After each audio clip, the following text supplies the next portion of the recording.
જાફરાબાદ ખારવા સમાજ માછીમાર boat association દ્વારા જાફરાબાદ મામલતદારને આવેદનપત્ર આપવામાં આવ્યું હતું।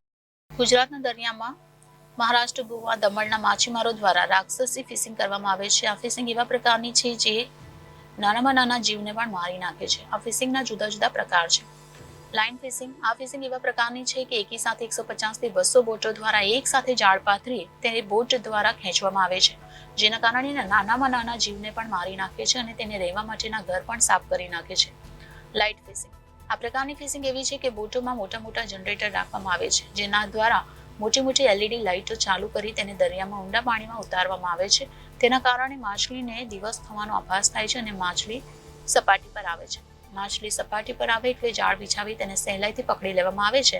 ત્યાર પછી પેરા ફિશિંગ, આ એવા પ્રકારની ફિશિંગ છે 8 થી 10 બોટો દ્વારા ખૂબ જ મોટી જાળ ખૂબ જ મોટા એરિયામાં પાથરવામાં આવે છે અને ત્યારબાદ તેને ભેગી કરીને તેમાં રહેલી તમામ નાની મોટી માછલીઓને બોટમાં લેવામાં આવે છે। આ રાક્ષસી ફિશિંગ દ્વારા દરિયામાં માછલીનું નિકંદન કાઢી નાખવામાં આવે છે। જો આવી રાક્ષસી ફિશિંગને અટકાવવામાં નહીં આવે તો આવતા દિવસોમાં માછીમારીનો ધંધો બંધ કરવો પડે તેમ છે।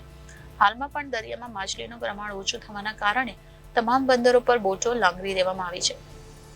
સરકારશ્રીને નમ્ર વિનંતી છે કે આવી રાક્ષસી ફિશિંગને બંધ કરવા માટે કાયદો બનાવીને અને પગલાં ભરવામાં આવે અને બોટો જપ્ત કરીને કડકમાં કડક સજા કરવામાં આવે તેવી નમ્ર વિનંતી કરવામાં આવી હતી। આમ ખારવા સમાજ બોટ એસોસિએશન પ્રમુખ કનૈયાલાલ સોલંકી તેમજ જાફરાબાદ તમામ સમાજના બોટ માલિકોએ સાથે આવેદનપત્ર આપ્યું હતું। આ આવેદનપત્રની સાથોસાથ ભારતના વડાપ્રધાન મોદી સાહેબ તથા ગુજરાત રાજ્યના મુખ્યમંત્રીને પણ લેખિતમાં અરજી કરી છે।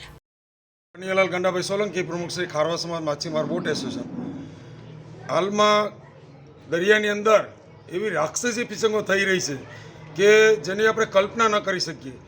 એકી સાથે 200 બોટો એકી સાથે પોતાની નેટ નાખી અને દરિયાની અંદર જમીનમાંથી ખેંચે, એમાં નાની નાની મચ્છી જે મોટી થવા માંગતી હોય એના બચ્ચાને જે રહેવાના ઘર હોય, ઝાડવા હોય, ગુફાઓ હોય, આ બધું એના રહેવાના ઘર સુધા સાફ કરી નાખે છે।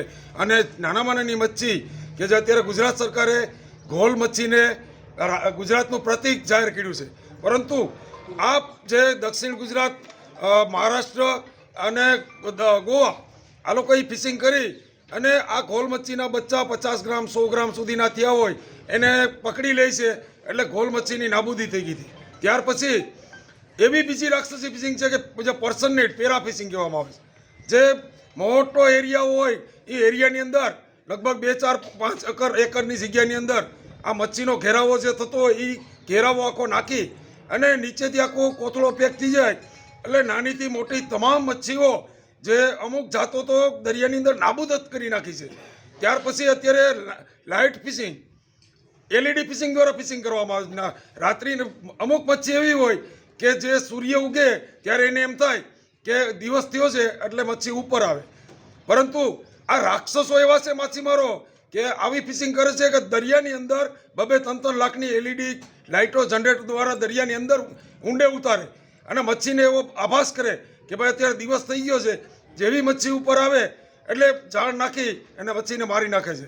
એટલે અમારા આખા તમામ ગુજરાત, મહારાષ્ટ્ર, ગોવા, દીવ, દમણ, કેરળ, તામિલનાડુ, આ તમામ ઈસ્ટ કોસ્ટના જેટલા વેસ્ટ કોસ્ટના જે માછીમારો છે આ તમામનો અમારો આ રાક્ષસી ફિશિંગનો વિરોધ કરીએ છીએ અમે કે આ ફિશિંગ કેન્દ્ર સરકાર દ્વારા ત્વરિત અટકાવવી જોઈએ અને કાયદાની કલમની અંદર જે ફિશરીઝ એક્ટ બનેલો છે એની અંદર એક્ટની અંદર આને લઈ અને જે જીવનભર માટે આ મચ્છી બંધ રહે મારવાની, અને જો કોઈ પણ આવી ફિશિંગ દરિયાની અંદર કરે તો નેવી, કોસ્ટગાર્ડ, મરીન પોલીસને આનો હવાલો આપી અને આવા માછીમારો પર કાયદેસરના પગલાં ભરી એના રજિસ્ટ્રેશનો કેન્સલ કરવા જોઈએ અને બોટો જપ્ત કરી અને જે ફિશિંગ કરનારાઓ છે એને જેલની અંદર નાખવા જોઈએ, તો જ આ ફિશિંગ બંધ થઈ શકશે।